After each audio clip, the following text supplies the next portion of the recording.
He walked into the dealership looking for a car, but they didn't see his worth. They didn't see his history. They brushed him off, ignored him, acted like he wasn't worth their time. But what they didn't know, he was about to teach them the lesson of a lifetime. When an elderly black man walked into a car lot and was completely rejected, they thought he'd just walk away. But the next day, he returned in a way no one saw coming. Before we get into the full story, let us know where you're watching from. So, Thomas Reed, this elderly black man in his 70s, walks into a dealership on a sunny afternoon. He's just a regular, polite guy who's worked hard all his life. He's retired now, and finally has a little time to treat himself. He's not looking for anything fancy, just a reliable, comfortable car. Something simple. The dealership was busy, with shiny cars everywhere and salespeople at their desks chatting or showing cars to other customers. You know the type of place. Bright lights, polished floors, music in the background, and that faint coffee smell from somewhere in the back. Thomas walked in and smiled, nodding at the receptionist. He went up to one of the sales guys, a younger guy named Derek, who was sitting at his desk, scrolling on his phone. Thomas said he was looking for a mid-sized sedan and wanted to see what they had. But Derek? He barely looked up. His face went from curious to kind of annoyed, like he didn't want to be bothered. "What's your budget?" he asked, without even greeting Thomas properly. Thomas was polite. He explained that he just wanted a decent sedan and was curious about their options. But Derek didn't ask what kind of features Thomas wanted or try to make small talk. Instead, he just walked off toward the lot, barely saying a word. When they got to the cars, Derek pointed at a few models without much effort. "These are our base models," he said. "And those over there are the higher trims, but they're probably out of your price range." Thomas raised an eyebrow. He hadn't mentioned his budget yet. He hadn't even started negotiating. But Derek had already decided Thomas couldn't afford much. So Thomas stayed polite. He asked about features, warranties, and financing. He was trying to keep things friendly, but Derek kept giving short answers, like he couldn't be bothered. At one point, Thomas asked about taking one for a test drive. Derek hesitated and said, "You'd have to fill out some paperwork first. We don't usually let people drive these unless they're serious buyers." Serious buyers, Thomas thought. He was there, ready to buy a car, yet Derek kept treating him like he was wasting time. Finally, Derek suggested, "You know, we have some more affordable cars at our other location." That was the last straw. Thomas smiled, thanked Derek, and left without making a scene. What Derek didn't know, what none of the staff knew, was that Thomas wasn't just any customer. He wasn't some random retiree browsing cars. Thomas had spent decades building a successful business, and now, in his retirement, he was more than financially secure. When Thomas got home, he thought about how he was treated. He wasn't angry, but he wasn't going to let it slide either. So he started making a plan. They underestimated him. Tomorrow, they'd find out just how wrong they were. The next morning, Thomas Reed woke up early. It was his usual routine. He'd rise before the sun, pour himself a cup of coffee, and settle into the wicker chair on his front porch. Normally, this time of day was calm and quiet. A moment to gather his thoughts and enjoy the sounds of the birds. But today, something felt different.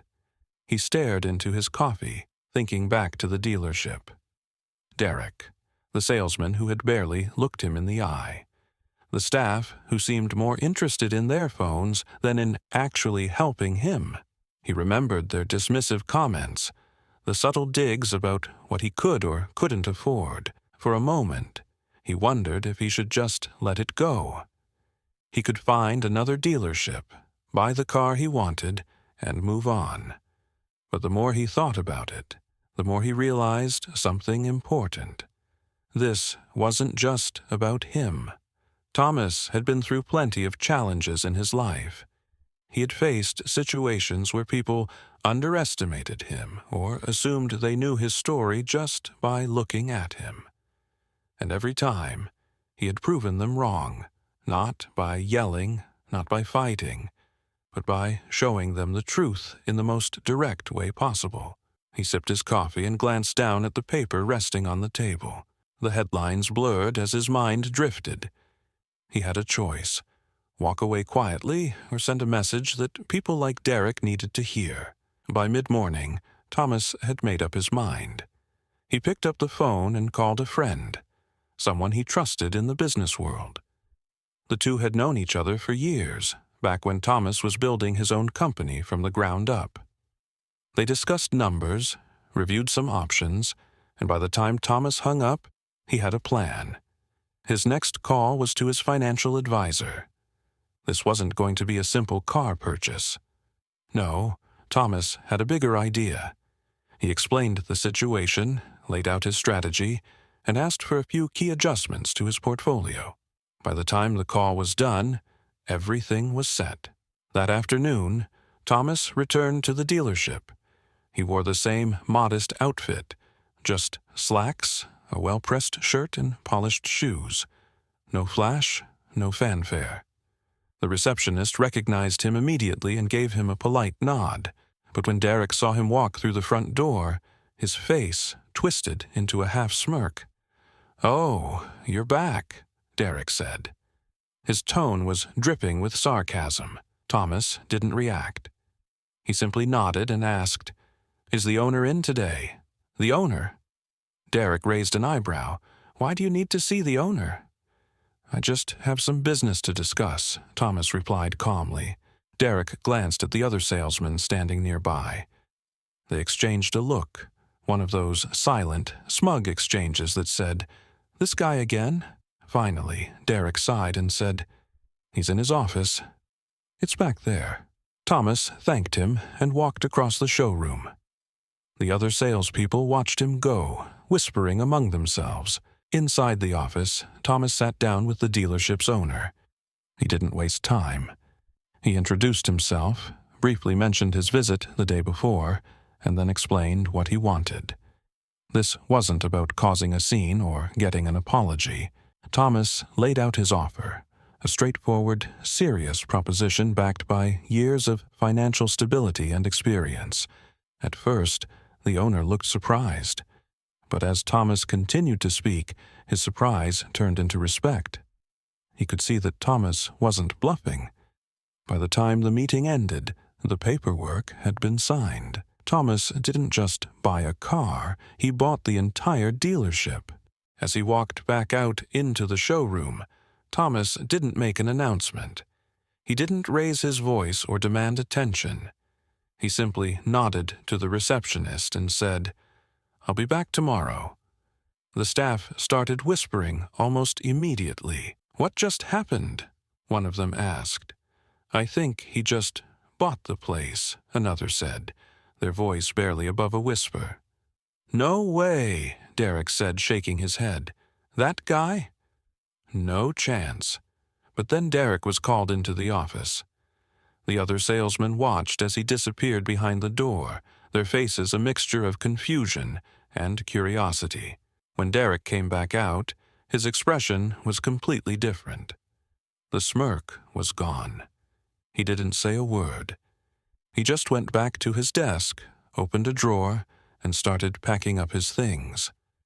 The others watched in stunned silence. It didn't take long for the news to spread. By the end of the day, everyone in the building knew that Thomas Reed was the new owner. And for the first time in a long while, Thomas felt that sense of calm again. He hadn't raised his voice. He hadn't gotten angry. He had simply done what he always did, shown them that respect isn't given based on appearances. It's earned through action. The dealership staff was still buzzing with whispers. They had no idea what had just happened in the owner's office, but something was clearly up. Meanwhile, Thomas walked out of the office, calm and collected. He wasn't the type to make a grand entrance or throw his weight around. He simply nodded to the receptionist and stepped back into the showroom. The salespeople looked at him, confused. Derek was standing at his desk, arms crossed, looking like he was ready to say something sarcastic. Thomas approached the group, his face steady. "I'd like to have a quick word with everyone," he said. Derek frowned. "A word with everyone? Look, man, I don't know who you think you are, but I'm the new owner," Thomas said plainly. The words landed like a bombshell. The salespeople stopped mid-whisper. Derek blinked. "You're what?" "I'm the new owner," Thomas repeated. "I purchased this dealership today, and I'd like to speak to all of you about what's going to happen next." Derek laughed, but it was shaky. "You're kidding, right?" Thomas shook his head. "I don't kid about business." One of the other salesmen stepped forward, clearly skeptical. "Wait, so you just bought the whole dealership, just like that?" Thomas nodded. "That's correct." The group stood there, stunned. A few of them exchanged uneasy glances. Derek was no longer smiling. He just stared at Thomas, trying to process what was happening. "Why don't we head to the conference room?" Thomas suggested. "I'll lay out what I expect from everyone moving forward." The staff followed, quiet and nervous. Some of them still couldn't believe it. In the conference room, Thomas didn't shout or scold. He spoke calmly and clearly. He explained that the dealership would now have a new approach. "We're going to treat every customer with respect, no matter who they are or what they look like," Thomas said. "We're going to make this a place where people feel welcome, where they're given honest information and fair treatment." He paused, looking around the room. Some people nodded. Others just looked uncomfortable. "I know some of you are probably wondering why I'm doing this," Thomas continued. "Let me explain. Yesterday, I walked in here as a customer. I was treated as if I didn't matter, as if I wasn't worth your time. That's not how a business should run." He glanced at Derek, who was sitting silently, his arms crossed. "I'm not here to call anyone out by name, but I will say this. We're going to do things differently from now on. If you're willing to be part of that change, great. If not, you're welcome to move on." The room stayed quiet for a long moment. Then, one of the salesmen raised his hand. "So, does this mean we're all getting fired?" "No," Thomas said. "I'm not here to clean house. I'm here to give everyone a chance to do better. But if you're not on board with our new direction, then it's best to part ways." A few people nodded. Some looked down at the table. Derek still hadn't said a word. Thomas wrapped up the meeting by emphasizing that he wanted to create a positive environment, not just for customers, but for the staff as well. "This isn't about revenge," Thomas said. "It's about respect. For everyone. If we can all commit to that, I believe we'll be successful." As the meeting ended, people filed out slowly, still processing what they'd just heard. Derek was one of the last to leave. He glanced back at Thomas, his expression a mix of confusion and, perhaps, a little regret. The dealership was quiet for the rest of the afternoon. The usual chatter and banter were gone. Instead, people were reflecting on the sudden shift in leadership and what it meant for their jobs. Thomas didn't expect change to happen overnight. He knew it would take time for the staff to adjust and for the dealership to rebuild its reputation, but he was patient, and he wasn't going anywhere. As the meeting ended, one of the junior salespeople approached Thomas quietly.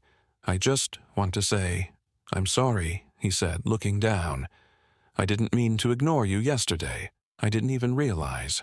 Thomas smiled faintly. It's not about what you realize then. It's about what you'll do going forward. That's what matters." The young man nodded. "I won't make that mistake again." Across the room, another staff member whispered to a coworker, "I don't know what to think. Yesterday, he was just some guy walking in, and today—" "It's like a wake-up call," the coworker replied. "He's showing us what happens when you treat people right, and what happens when you don't." Derek, meanwhile, sat at his desk, staring blankly at his computer screen. For the first time, he wasn't sure what to do next. He had always thought he understood customers. He thought he knew how to judge who was serious and who wasn't. But this threw all his assumptions out the window. He thought back to the way he had dismissed Thomas, the way he hadn't even bothered to explain the features of the cars properly. He remembered the smug remarks he had made to his colleagues, all based on a quick judgment. Now, the man he had underestimated was his boss, and he had no one to blame but himself. Thomas, meanwhile, wasn't thinking about Derek anymore. He wasn't thinking about any individual employee. He was thinking about the bigger picture. He looked around the showroom as the staff filtered back to their desks. He saw the uncertainty in their faces, but he also saw something else: potential. He knew that many of these employees could adapt. They could learn. They could become part of a dealership that stood for something positive. He just needed to give them the chance. But for those who couldn't, those who refused to change, he was prepared to let them go. Because respect wasn't just a nice idea. It was the foundation of good business. By the time he left the dealership that evening, Thomas felt at peace. He had taken a difficult situation and turned it into an opportunity. He hadn't shouted. He hadn't argued. He had simply shown everyone what real leadership looked like. The meeting ended, but the realization stayed with everyone. One by one, they left the conference room, some shaking their heads, others whispering among themselves. The disbelief on their faces was unmistakable. Thomas remained behind for a moment, thinking about what had just unfolded. This wasn't about showing off or getting even. It was about sending a message to Derek, to the staff, and to anyone who might judge a person by appearances alone. The younger salesman couldn't stop talking about it. "Man, I thought he was just some retired guy window shopping," one said quietly. "But now he owns the place." "Yeah," another replied, still in shock. "I don't think I'll ever look at a customer the same way again." Word spread quickly. By the next day, local news picked up the story. Headlines like, "Elderly Black Man Becomes Surprise Dealership Owner," were all over social media. Customers who'd had their own frustrating experiences with salespeople started commenting, sharing their thoughts, and cheering Thomas on. Some customers stopped by just to shake his hand. "You're an inspiration," one woman said. "You proved that you don't have to shout or make a scene to stand up for yourself." The staff, meanwhile, couldn't ignore the impact. A few started asking questions about how Thomas built his wealth, about the challenges he'd faced in his career, about how he stayed so calm. One of the junior salesmen finally got up the courage to approach him. "Mr. Reed, I just want to say, I'm sorry about how we acted before. I didn't realize." Thomas smiled kindly. "It's not about what you realized then. It's about what you'll do now. That's all that matters." Even Derek, who had been so dismissive, was starting to feel the weight of it. He sat at his desk, staring at the empty computer screen. He thought back to every time he'd brushed someone off because they didn't look like they could afford the cars on the lot. Now, the man he'd underestimated was his boss, and there was no one to blame but himself. In the days that followed, Thomas began to make changes. He didn't come in waving his title around or making demands. Instead, He focused on leading by example. He talked about his own journey, how he started with nothing, how he worked tirelessly to build his business, and how he learned that treating people with respect always paid off in the long run. He brought in trainers to help the sales staff understand not just the technical side of their job, but the human side. They started learning how to listen better, how to make customers feel valued, and how to treat every person who walked onto the lot with dignity.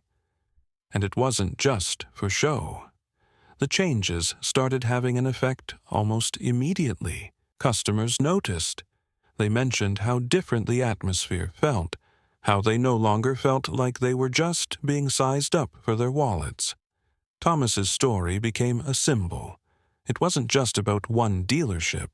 It was about how respect and fairness could transform a business. People in the community began sharing their own stories of being underestimated, of feeling invisible. And each time, Thomas's story gave them hope. By the end of that first month, the dealership had gained more positive reviews than it had in years. Sales were up, morale was improving, and even Derek, though still humbled, started making an effort to change. In the end, Thomas didn't just buy a dealership. He changed its culture, its values, and its reputation. What started as a moment of rejection became a turning point, not only for Thomas, but for everyone involved. Over the next few weeks, the dealership began to transform. It wasn't just a place to buy cars anymore. Under Thomas Reed's leadership, it became a place of respect, fairness, and integrity. One of the first things Thomas did was set up new customer service training sessions. He brought in experts who taught the salespeople how to listen to customers and understand their needs. The staff learned that a warm greeting and a willingness to help went a long way in building trust. Some employees resisted at first. A few thought the changes were unnecessary.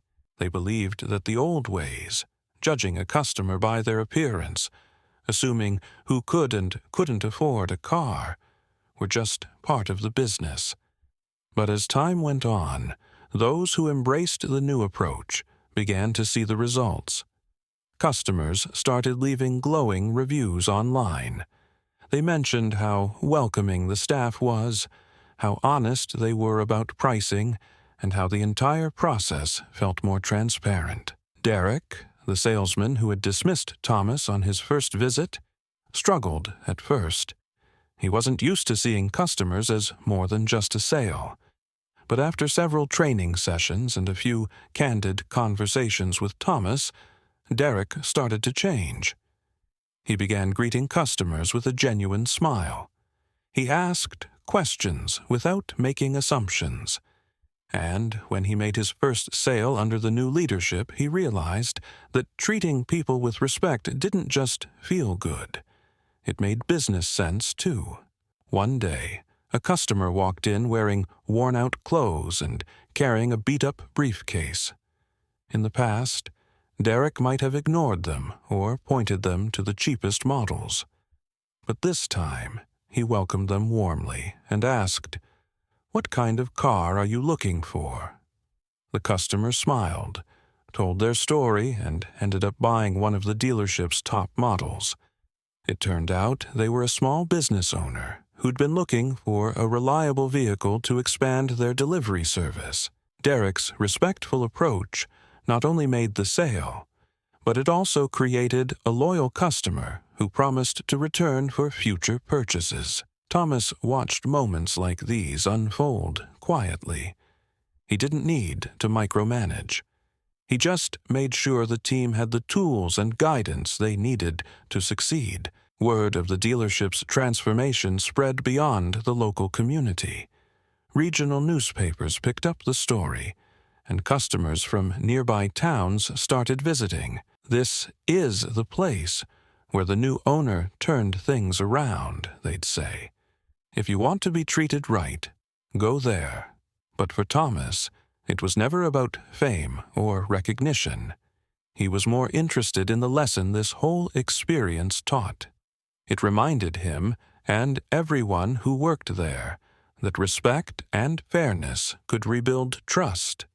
It showed that when you value people for who they are, not how they look or what you assume about them, you create an environment where everyone thrives. Customers felt comfortable coming in, asking questions, and exploring their options without fear of judgment.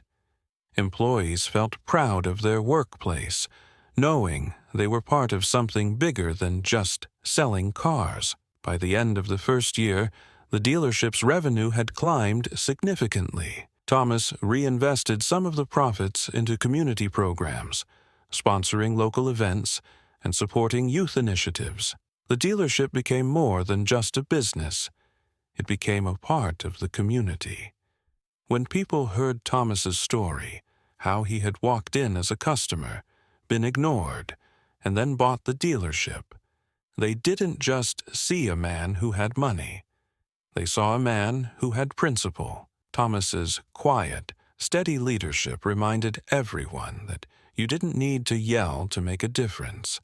You didn't need to hold a grudge or seek revenge.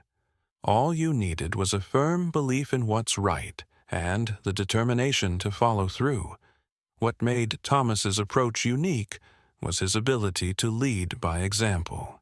He wasn't the type to bark orders or impose strict rules.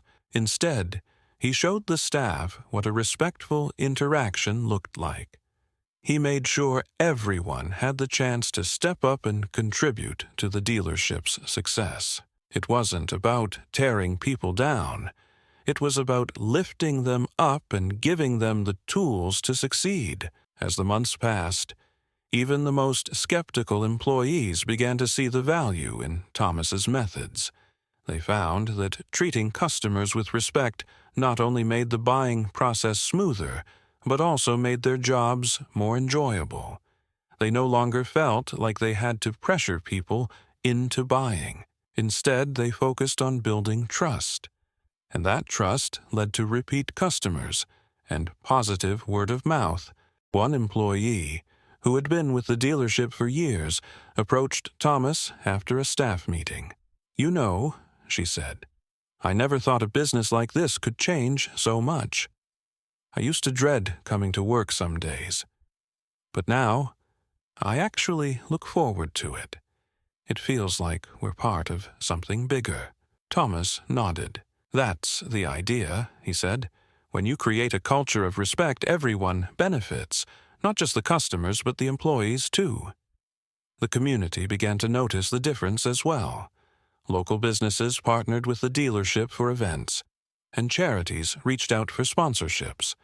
The dealership's reputation grew, not because of flashy advertisements, but because people felt good about doing business there. They knew they would be treated fairly and with kindness. One day, Thomas received a letter from a young man who had recently purchased his first car from the dealership. The man wrote about how nervous he had been walking onto the lot, expecting to be brushed off like he had been at other places. But at Thomas's dealership, he felt respected from the moment he stepped through the door. He described how the salesperson listened to him, answered all his questions, and helped him find a car that fit his budget. "It's not just about the car," the letter read. "It's about the way you made me feel. I'll never forget that." Thomas kept that letter in his desk. It was a reminder of why he had bought the dealership in the first place, not to make a point, but to make a change. In the end, Thomas didn't just turn the dealership around financially. He turned it into a place where people felt valued. He taught his staff that respect and fairness weren't just good business practices. They were the foundation of any successful organization.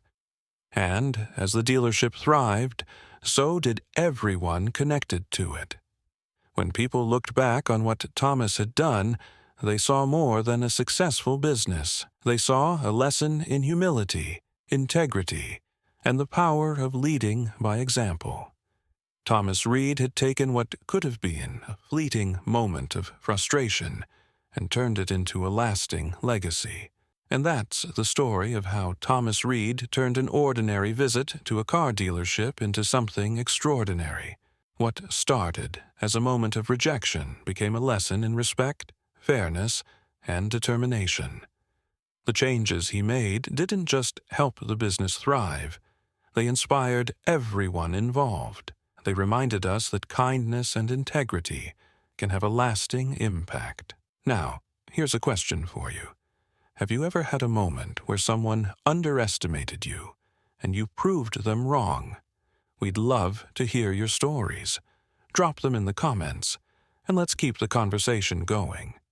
If this story made you think, if it reminded you of the power of respect, hit that like button and share it with a friend. And don't forget to subscribe for more inspiring tales. This is just one of many stories that show how a single decision can change everything. Thank you for watching, and we'll see you in the next story.